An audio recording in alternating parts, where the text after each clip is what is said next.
बहुत बहुत धन्यवाद माननीय सभापति महोदय।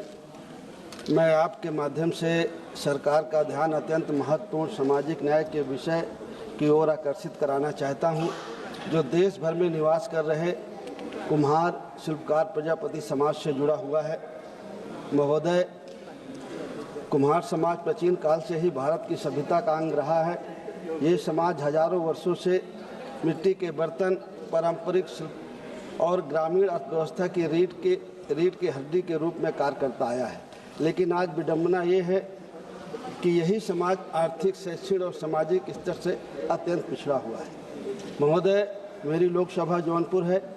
मैंने जौनपुर में देखा है इस समाज की हालत के बारे में कि ना पढ़ाई की, बच्चों की गरीबी का अच्छी सुविधा है, ना रोजगार की सुविधा है। माननीय महोदय, उत्तर प्रदेश के शासन आदेश संख्या 87/26/3/2014 को माननीय उच्च न्यायालय ने भी आदेश दिया है और माननीय सभापति महोदय, वर्ष 2005 में तत्कालीन मुख्यमंत्री माननीय मुलायम सिंह यादव जी ने भी प्रजापति समाज को अनुसूचित जाति में रखने के लिए भेजा था और किया था। उनका जाति प्रमाण पत्र भी बनने लगे थे। उसके बाद हमारे राष्ट्रीय अध्यक्ष जो मुख्यमंत्री थे श्री अखिलेश यादव जी, उन्होंने भी अपनी सरकार में प्रजापति समाज को अनुसूचित जाति में शामिल करने के लिए पत्र लिखा था।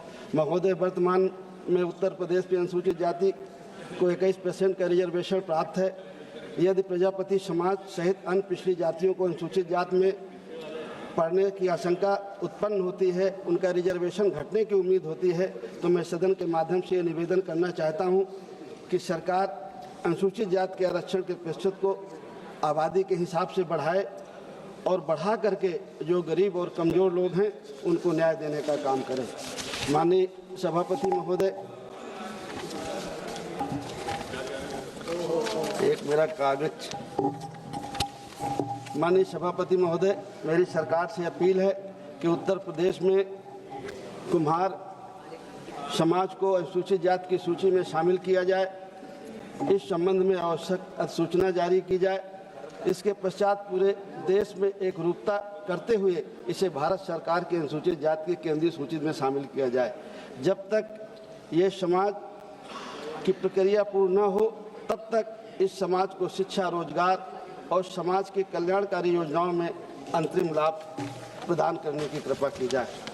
अतः मैं सरकार से निवेदन करता हूं कि इस समाज की दयनीय हालत को देख करके इन्हें अविलंब अनुसूचित जाति की सूची में डाला जाए। बहुत बहुत धन्यवाद।